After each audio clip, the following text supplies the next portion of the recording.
What it do? This is Lifeline Presents bringing to you GOAT Metrics. Lifeline, and we have 7 in the building. What's going on, Seb Sign? Always here, always ready. We're going to get straight to it. We ain't even going to play around. Let's do it. This is episode 2. Episode 1, we had Michael Jordan as the number 1 GOAT Metric score leader. He had 335 points. And number 2 is the only guy that hit the 300 mark. And it's Wilt Chamberlain. Wilt Chamberlain, yes, sir. Wilt Chamberlain had 306. He played 14 years. From 1959-60 season to 72-73 season. We're going to run down his stuff. We ain't going to play around. We ain't even going to add up no stuff. When 7 is talking, I will add up to make sure everything is good. We know it's good because we got our stats and stuff from Land of Basketball. Yes, sir. Which is not a sponsor, but it's somebody we want to talk to. Shout out to Land of Basketball. All right. Now, Wilt Chamberlain has 2 championships. Okay. 7 scoring titles, 11 rebounding titles, 1 assist titles. Now, he don't have other titles because blocks and steals wasn't recorded until 1973, 74. Defensive Player of the Year started in 82, 83. Finals MVP and defensive team started in 68, 69. Just giving a little context to understand that he couldn't get certain things because it wasn't recorded at the time. Right. All right. Now he has 4 MVPs, 1 Finals MVP, 10 All NBA teams, and 2 All Defensive teams, which leaves him a score of 306. Sad. What you think about Wilt Chamberlain? Because he didn't play. We was able to see him play. Right. But just by doing your research and everything, speak a little about Wilt Chamberlain. Well, first of all, let me say this. 306 points in 14 years is amazing for anybody. Yeah. And like you said, the fact that there's a lot of awards and achievements that he wasn't eligible for. We know that he blocked a lot of shots. We know he probably should have had a few Defensive Player of the Year titles, a few all-defensive teams. So I don't want to say what he would have had, but I will say he should have been a lot higher, according to the GOAT metrics. But with that being said, not to take anything away from Wilt, you look at like his 7 scoring titles. Now, when he received those 7 scoring titles 5 times, he also led the league in rebound while being the best scorer. Yeah. And we're not talking about no 10, 15 rebounds. We're talking 25 rebounds a game. That was his average. And he also averaged 50% from the field, 50 and higher from the field, while averaging 47 minutes per game. 47? 47 minutes per game. I did not know that. Yeah. Wilt was a beast. I thought they called him the stilt for a whole nother reason. But we see, yes, that's right. 47 minutes per game is what he averaged. And he did that for many years. But the thing that stands out the most to me about Wilt is when he was getting these scoring titles and rebound titles, like only twice when he led the league in scoring did he win the MVP. Only twice.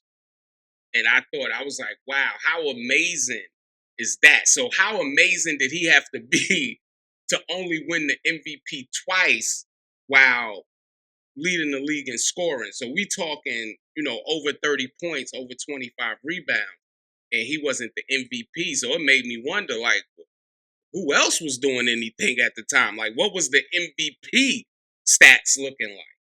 Yeah. So that was one of my biggest things while looking at Wilt. And I can tell you, you had people like Bill Russell, led the league in rebounds a few times. I think he has, 4 MVPs maybe? Yeah. You had Willis Reed, Wes Unseld. Like these guys, they won MVPs during Wilt's time. And I'm only mentioning that to say how great of a season did they have to win an MVP over a guy averaging 37 and 27.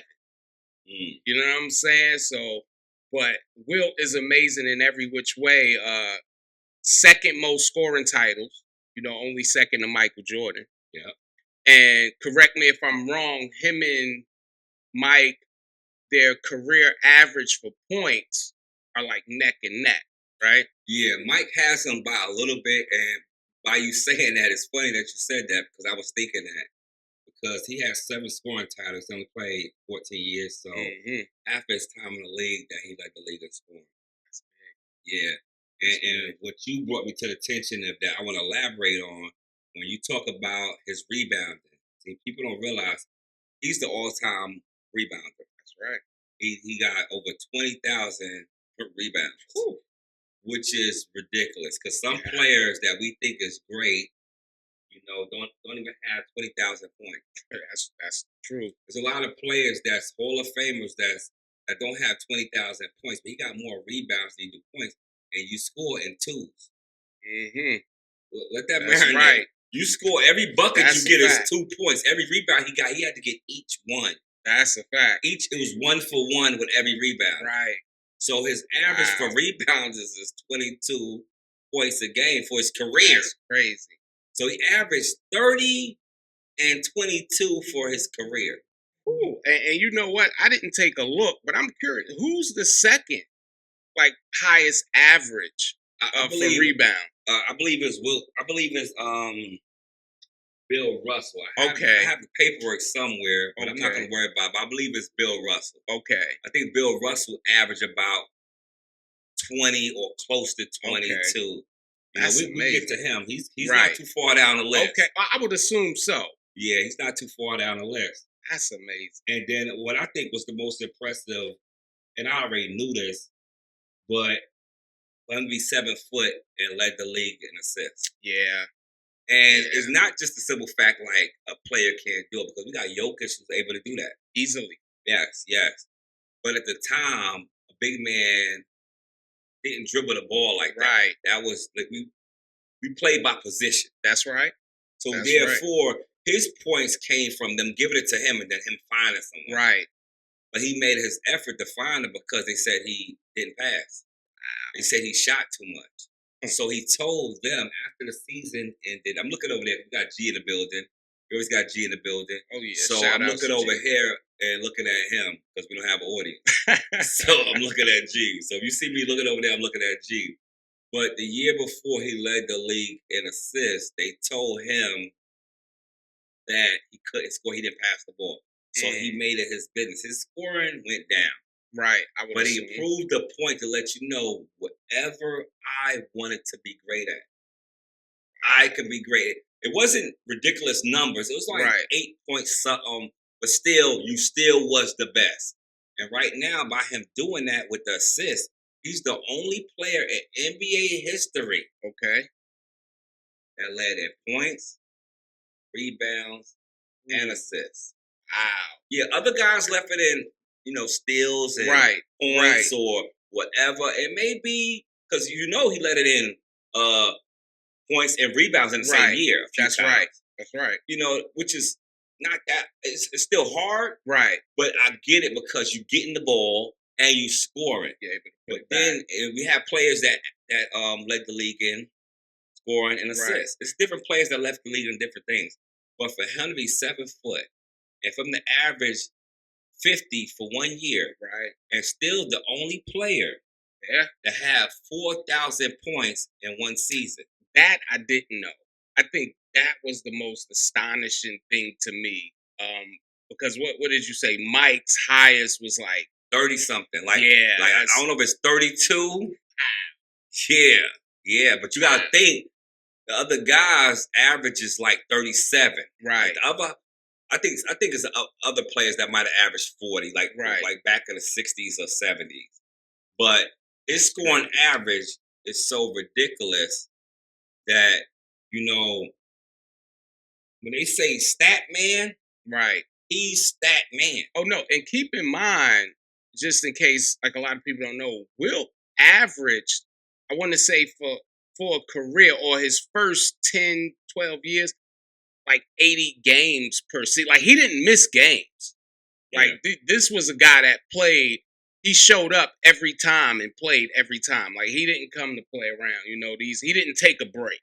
Yeah. So just keep that in mind. Like, and then to average 47 minutes, like that's amazing. And you know what's real crazy is that when he did it, you got to realize this: when he left the league, and I just thought of this. Okay. When he left the league, it's an exclusive. Yeah, when he left, when he retired after his 14 seasons to do whatever he wanted to do, he was the all-time leader scorer. Wow, that's right. All-time leader rebounder. That's right. Yes. 14 seasons. Yes. That's crazy. 14 seasons. He put that up, man, and it took Kareem Abdul-Jabbar to break that, like maybe 30 years later, or however long it took him to break it. Yeah. That's amazing. And you know what? One thing that I failed to look up, but I'm gonna do this on my own time. When you mentioned him leading the league in assists, because I'm sure that even though the stats weren't kept, he probably led the league in blocks. Like, who knows what he did that season defensively? But I want to know how much better or how much worse did the team perform that year that he led in assists. That's something I didn't look it up, but I think that's something that I want to look up. Like if they won more, because his scoring went down, so it makes you wonder, like, was it beneficial for the team? So I want to look that up and and that's the nuances of all these things. That's right. Because I'm gonna speak of a player that I hated that his career ended the way it did. DeMarcus Cousins. Oh, yeah. He could have been so amazing. I mean, he was already great. He was. But injuries and just, how the league handled him. Yeah, no, definitely. Very skilled big man. Yeah.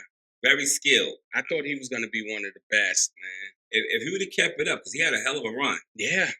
And that's the whole thing. So, with that being said, these guys who are on the top of the GOAT metrics, they're not just great. They put enough work in to be towering over their peers. Yeah, they're legendary. Yeah, That's a fact. We're gonna I'm gonna say one thing about Wilt, and then I'm gonna pass it to you, and then we're gonna close up. Okay. This is off the court. Okay. But it's 10,000. You can't say Wilt without that. You can't. It's two numbers that come to mind when it's Wilt, and they both have zeros in them. Right. It's the 100-point game. That's right. That's right. And then it's the 10,000 plus women that he said he slept with. That's right. And for him to be a numbers guy, I wouldn't doubt him. Right. That's right. Well, the funny thing is his 100 points is more women than I slept with. So I believe him, though. I believe him. And anybody can score 100 points. I feel like he could put that much work off the court. That's right. That's right. That's right. I definitely believe it. Let you close out with Wilt Chamberlain, because we got a new segment we brought to the show. Okay. I hope the people like this show because I wrote a segment. Okay. Sam put this input. We put a little format together, and we're just trying to see what it does. So that's right. I'm gonna let you say something about Wilt, and then we can go from there. Close out. Well, I think the only thing left to really say about Wilt is number 2 on the GOAT metrics. I don't think could have been anyone else. And I asked you earlier today about being the greatest and being the best. And I said, well, he was one of the greatest, but was he the best? And out of all my research, yes. Yeah. He was. From the time he played to the time he retired, he was the best big man in the game. And don't get it wrong, get it twisted. I love Kareem. I love Bill Russell. They won, especially Mr. Russell, he won a lot more. Yeah. But just Wilt's level of play, I often wonder, like, what type of leader he was, or off the court, how people looked at him, because he didn't win a lot. But we know like certain teams were stacked. Mm-hmm. But at the end of the day, you can say he didn't win, but you could never say he didn't show up. You know, he showed up and he gave you 100%. Hell, sometimes he gave you 100 points. Yeah. You know? So, only thing I can say about Will is the number 2 spot is well deserved, and it could almost be debatable. You know, like the number 1. That's right. Different year, the whole circumstances could have been different. Yeah, and you're so right. And I thought he was going to be number 1 because once I started doing the GOAT Metric score and I started looking at people's accomplishments, I was like, oh, wow, yeah, might not make it. Yeah, but if it was going to be somebody, it should be him. It should be. That's because right. he have more records held in the NBA than anybody. And you know, it's weird because there's nothing really named after Will. Like, there's no accomplishments named after Will. Well, they made Trojan after Will. And that is a wrap. Yeah, they made the condom after Will, you know? You know? Oh, my God. And that is a wrap, ladies and gentlemen. You know we got to put some humor to this. All right, this part of the show is called Pass or Shoot. Okay. I got 5 questions for you today. All right. Okay. The number 1 question is, the Celtics, are they the best team in the East? Shoot. Okay. Hold on, let me cut you off real quick, and I'm sorry I did this. If you say pass, that means you don't believe. Okay. If you say shoot, that means you believe, and then you go tell. I just wanted to give them the. Understood. So you said shoot, so why shoot with the Celtics? Well, one, let's even forget about what they did last season. When you look at that starting 5 of the Boston Celtics, I mean, that might be the only starting 5 who are all two-way players. It is hard to find a team where you have two-way players that are really good offensively and defensively. Like, you know, it's one thing to be good defensively and to be good, but to be really good, and 2 of them might be great. You know, you look at Tatum, he has to be, I don't know if I would put him in the top 5, but definitely the top 8 players in the league. And that's on both sides of the ball. So you have all of these guys, and if I'm not mistaken, I know that Drew Holiday has been on some all-defensive teams. Yeah. I don't know if Tatum made an all-defensive team. I don't have his numbers in front of me. I gotta keep doing that. See, if you bring up people, I don't have their cards. No, and I don't have it either. Yeah. So I apologize for that. No, it ain't because I don't know either. Right. And I'm sure he might have, but I don't know because some of the great defenders in the league. And that's the truth. And most of them is on his team. That's exactly right. So that's definitely a shoot. If you have a team that can give you 100 and some points and then stop another team from getting 100 and some points, you're going to win every time. But that's the thing that people don't realize. And I understand we're in a league right now where scoring is everything. You know, everybody want to be, you know, light it up, so to speak. Right. Everybody want to shoot 20, 30, 40 3-pointers a game. That's right. But one thing the Celtics done, and people don't even realize this, they using the blueprint from the Chicago Bulls in the 90s. Okay. The one thing Chicago held they had on was defense. That's right. That's the truth. And that's why when they came back and when Mike came out of retirement and Orlando beat them, they realized they couldn't stop people. That's right. You know? So when they got Ron Harper, and when they got Dennis Rodman, Ron Harper was the tail end of his career. So far as Dennis Rodman too. But Dennis Rodman was still getting rebounds. He was still a defender. But Ron Harper was one of Mike's nemesis. Yeah. When he played Cleveland. And let's not forget, because a lot of people, the younger people might not know, Ron Harper was a beast on defense. Yeah. Like, he was a great defender. So I see what you're saying about the Chicago blueprint. I forgot all about Ron Harper, man. Yeah. No, because the two-way players was important for Phil Jackson. That's right. That's right. Because the sad thing of this, if you get, let's just say, 4 two-way players on your team. Mm-hmm. Now, if you get more, this great. Right. You could get 4, and you could put them in your rotation to mix up with it. Because there's only one person has the ball all the time. That's right. So if you got 2 or 3 two-way players on the floor, you got a 60% defensive team on the floor. Right. I love your percentages. So I love what they're doing. I don't feel like it's a cheat code because the sad thing about it is the two-way players they have is like the best. And they drafted them. Yeah. So, it wasn't a situation where they went out searching for players. Like, these guys are homegrown for Boston. And you're absolutely right. You get 4. Yeah. And I believe they might have 5 or 6. Yeah. But, yeah, definitely shoot on that one. I think I'm going to be Steph Curry with the shot on that one. It's definitely going in. That's good.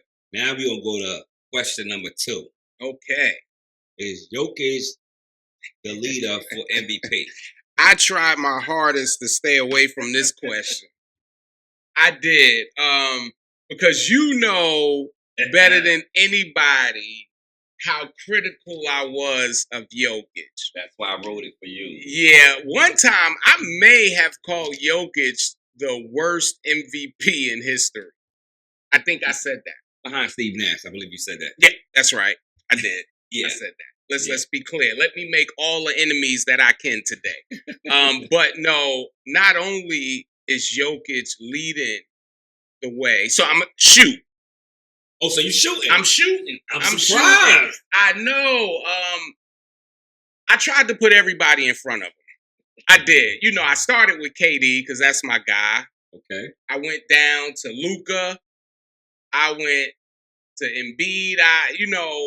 Giannis. I'm like, it's a couple, but no. He is, not only is he the best, and we've talked about this, he's the best European player right now. Mm-hmm. But he's the best player in the NBA. When you look at what he does offensively, now he doesn't play defense. Okay. So he's definitely not a two-way player. But what he does on the court, I think his lack of defense is irrelevant.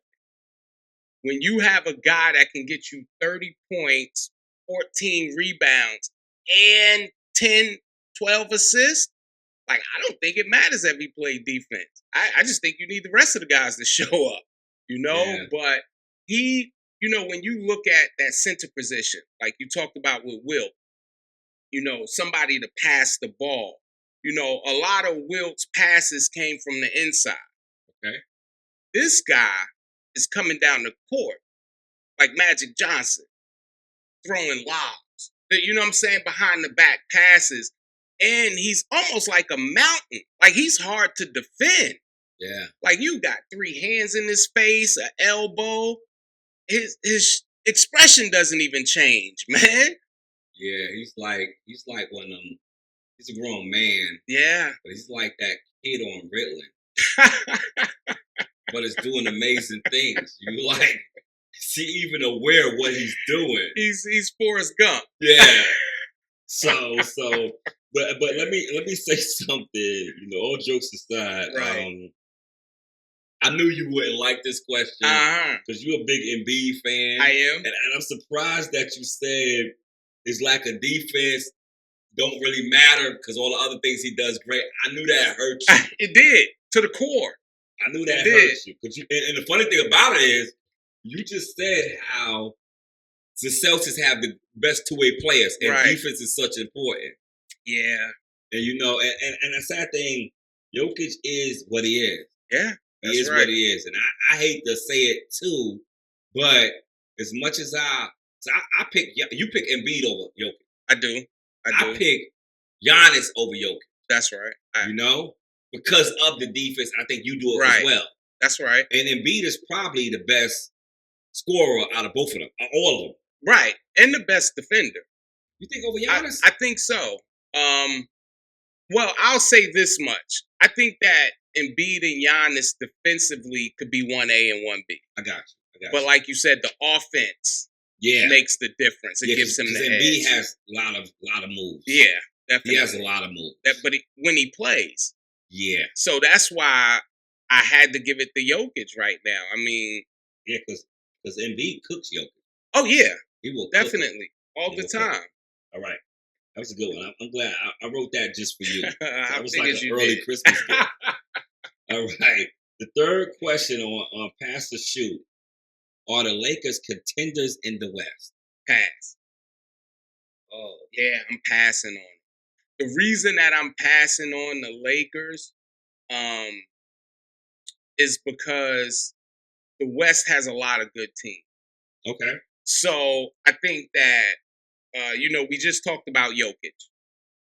You look at OKC, you look at, I'm not going to mention Phoenix. Even though KD's my guy, I'm not going to mention Phoenix because I think the Lakers will beat Phoenix.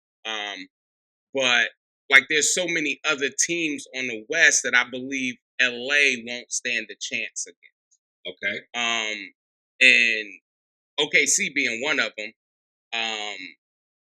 Dallas for me is a sleeper team.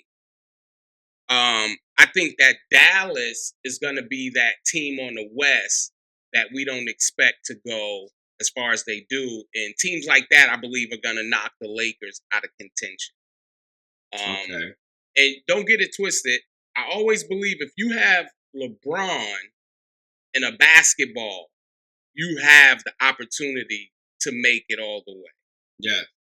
But I just think that the pieces around LeBron won't get it done because he's 40-year-old LeBron. 35-year-old LeBron, 33-year-old LeBron, I believe the Lakers would be a shoo-in for the championship. But we're talking 40-year-old LeBron. And I think that it's going to get different getting closer toward the end of the season. So we'll have age is going to play a major part.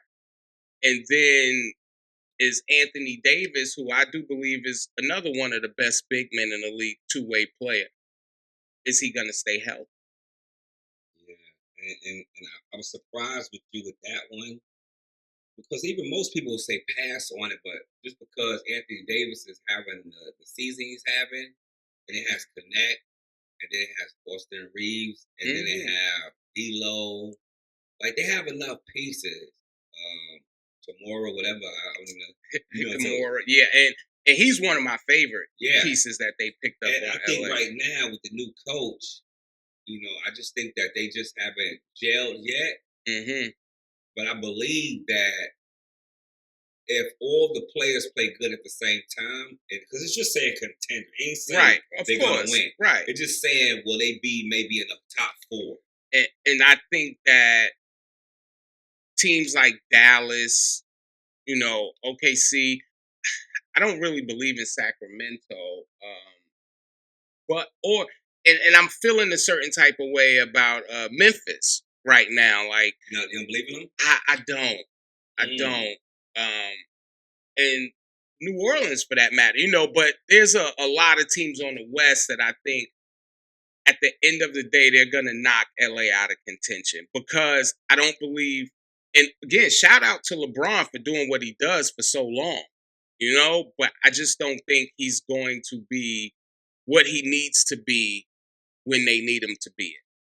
I get that because there's a lot of variables that have to happen and take place. Yeah, definitely. And I know they say people not scared of LeBron. They say that thing, the MJ effect. Right. It is some players who are scared of LeBron. Nah, I think there's a lot of players that's scared of LeBron on the low. Because they still fanning. That's right. They still fanning. They grew up watching him. Right. Right. He been great for so long. You could only but like him. And that's the truth. He's the reason that a lot of these young players are even playing ball. Yeah. Yeah, exactly. So we're gonna get to the number 4 question. All right. Is Cat a good fit for the Knicks? Do you pass or shoot? Man, More New Yorker. I'm gonna pass. I didn't think that Yeah, and I want to shoot